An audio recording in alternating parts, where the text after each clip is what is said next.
For my sermon this week, I want to begin by telling you a story. But with that story, I want to just put it in context before we begin.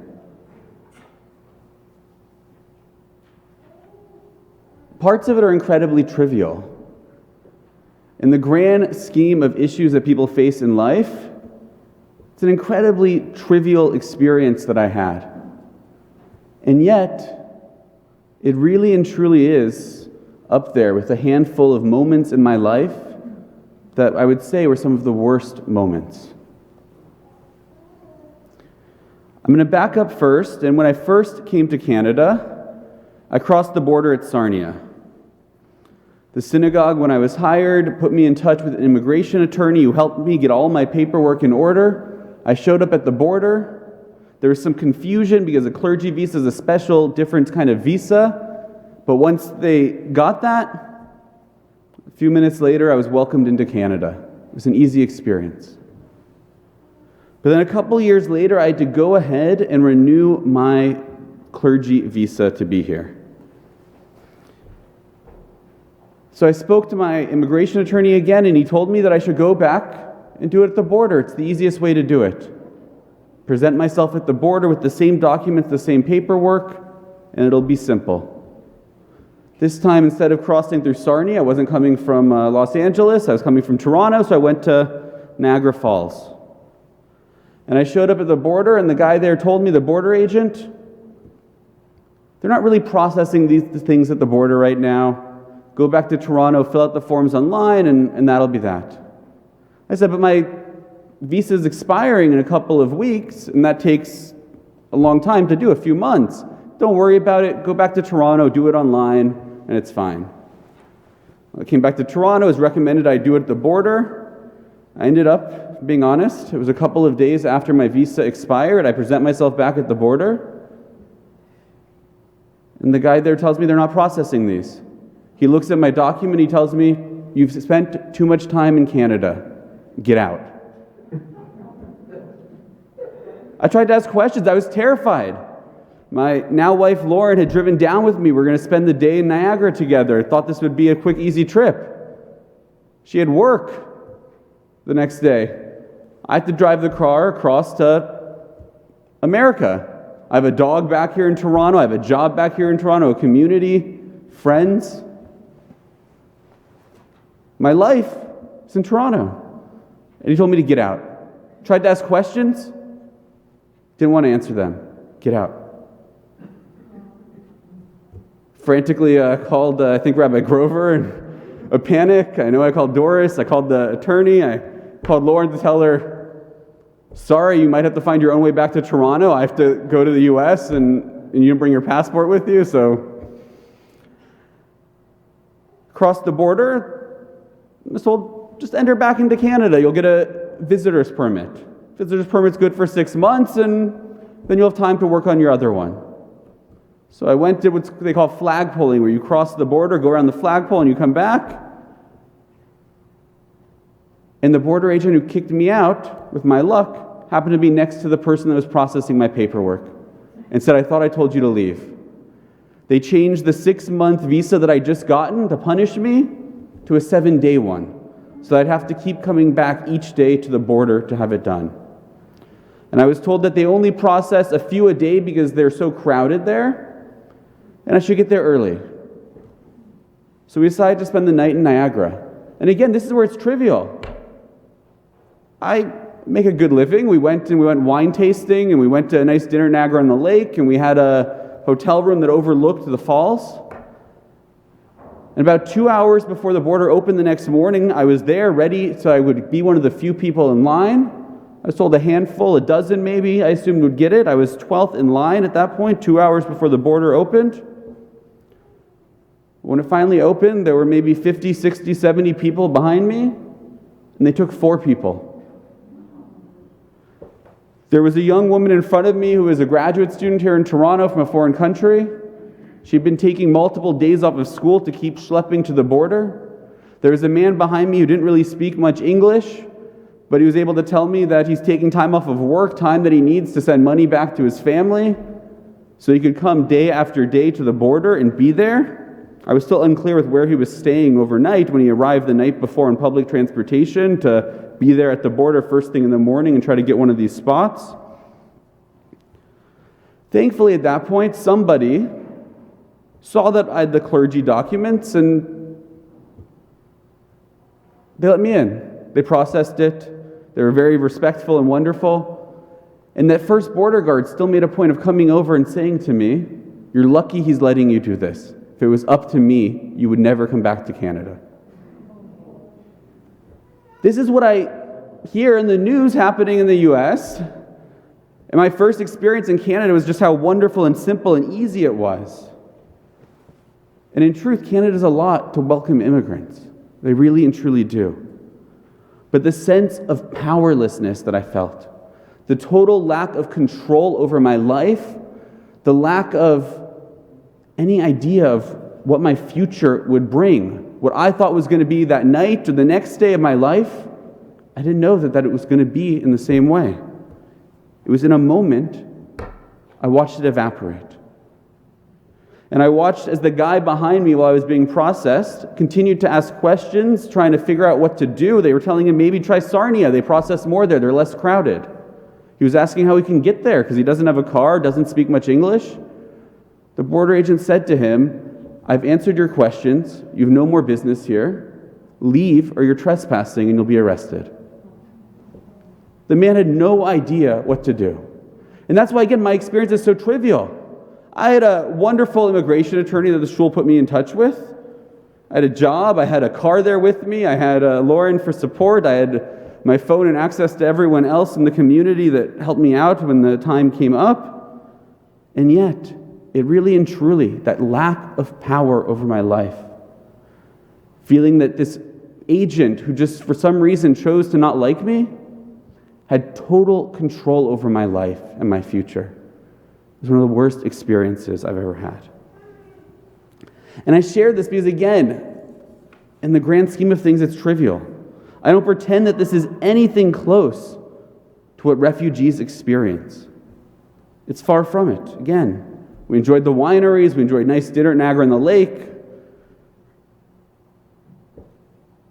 And yet, when I hear stories of refugees, those emotions come back to me. That feeling that I had for just a few minutes, a few hours, that's how people have been living, some people for years, not knowing what their future is going to be. The life that they knew, the life that they had planned, that they'd been living in a moment, evaporated.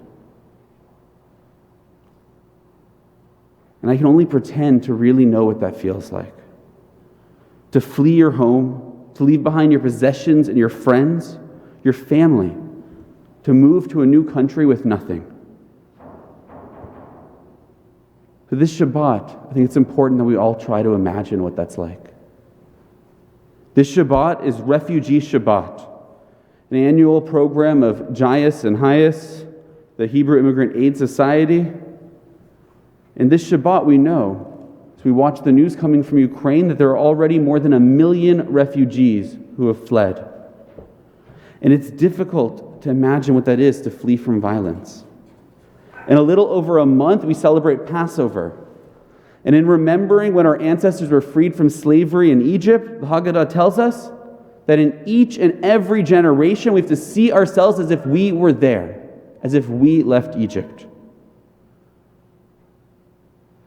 But how do you experience something that you didn't really experience? Something that you weren't there for?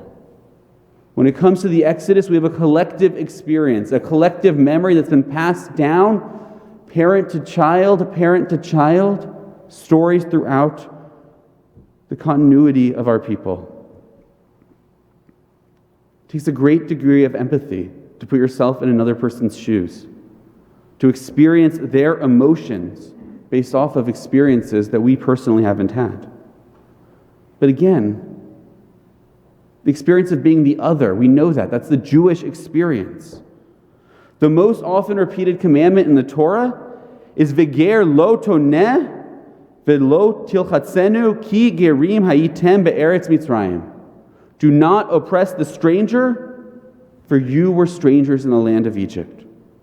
And we know collectively as Jews what it means to be a stranger. It's the Jewish experience. We are strangers in Egypt. We are strangers in Babylonia. We are strangers in Rome. We are strangers in France, in Spain, in Italy, and in England.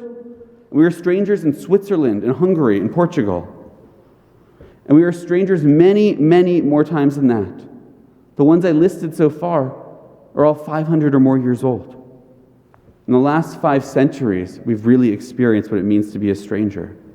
In the last century, we've experienced it beyond imagination. We are strangers in Europe, where more than 6 million men, women, and children, brothers and sisters, fathers and mothers, sons and daughters, perished, were murdered brutally and systematically. We were strangers then.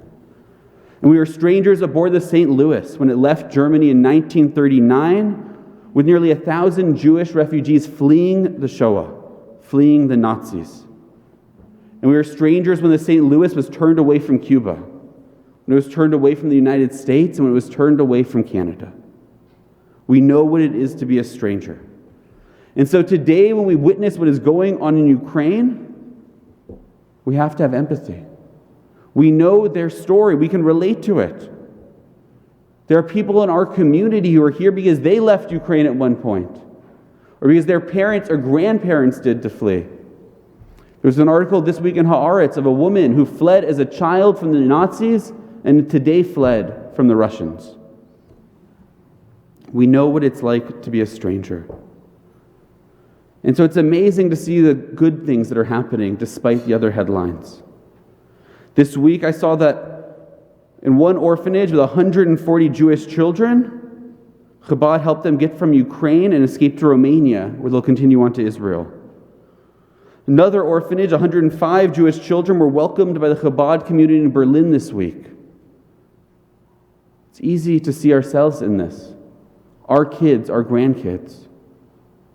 My daughter is 6 months old. The youngest orphan to leave was 5 weeks. To be put by their parents on a bus and said, "This is the best future for you," in 2022.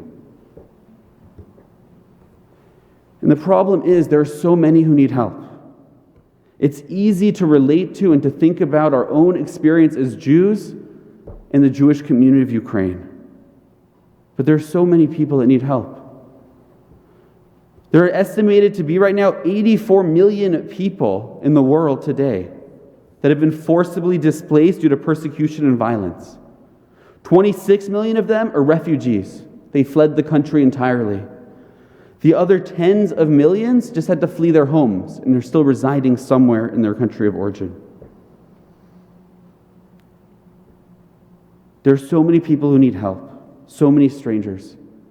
And the problem with empathy is it's really hard to put yourself in someone else's shoes if you haven't had their experiences. And it's really hard to see yourself in someone else's life and experiences when they don't look like us, when they don't share our faith or our beliefs. Paul Bloom, the psychologist, wrote a book called Against Empathy. It's not that he's actually against empathy, but he's pointing out the problems that sometimes come from it. One of the studies he cites is that people are more likely to donate when they see a picture of one hungry child rather than a group of 50. 50 starving children is obviously worse than one, but there's a bug in the software in our brain, and it's easier to relate to a single person than a large group. So it's not that we shouldn't use empathy, but that our empathy narrows us sometimes. The mitzvah that appears most in the Torah is not simply to help our fellow Jews. Ki gerim ha'item, you were strangers. That's the universal experience, the Jewish experience. All strangers, because we know what it's like to be a stranger. We know what it is to be alone in the world, to feel helpless, to feel a lack of control over our lives and our destiny, and to in a moment lose everything.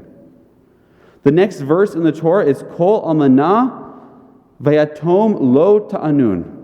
You shall not mistreat a widow or an orphan. The medieval commentator Ibn Ezra tells us that this command is written in the plural because it applies both to the oppressor and to anybody who witnesses it and remains silent. We cannot remain silent.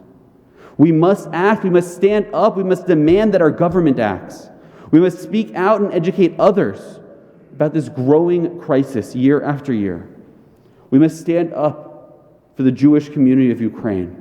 We must stand up for all Ukrainian refugees. We must stand up for the millions of refugees who still need help from Syria, from Venezuela, Afghanistan, Sudan, and other places. We can't all be on the front lines. There are amazing organizations right now that are helping people get across the border. There are amazing people that are driving the buses, that are providing the food, that are on the ground giving them the water, that are giving kids birthday presents so they have a moment where they feel life is normal. We can't all be there, but we don't have to. In our Parsha this week, as the Torah concludes, the book of Shemot, the book of Exodus, concludes the building of the Mishkan, the tabernacle. And the text tells us, Ken asu b'nei Yisrael. Thus the people of Israel, the children of Israel, did the work. They built the Mishkan. Just as God had commanded Moses, the Israelites had done all of that work, and the labor was done. But we know that all of Bnei Israel did not really pick up a hammer and build the Mishkan. Moses gave the commands, Bezalel headed the project. Other artisans and specialists, woodworkers, craftsmen, metal workers, they helped make the furnishings and put it together. But the entire nation did not have a hands-on role in building the Mishkan. But our tradition teaches us that everybody supported it. There weren't enough nails for everyone to swing a hammer, but everyone still had a role to play. With this growing crisis, the Jewish Immigrant Aid Services, JIAS, HIAS, the Hebrew Immigrant Aid Services, check them out. If you're unfamiliar with them, go to their website. Go tonight. There's a community Havdalah program. You can get information on our website in the Mani Shema about it. And see how you can get involved. Last week I spoke about the power of hope. This week it's the power of action. And that doesn't mean that we all need to fly somewhere and be on the ground. It doesn't even mean necessarily donating money. You can donate time. You can educate yourself so you can educate others. We can get involved individually and as a community. As Beth Tikvah has done before, sponsoring refugee families. Something I'm incredibly proud to be a part of a community that has done that. We can help people that are coming to Canada, and we can help those who are already here, rebuilding their lives.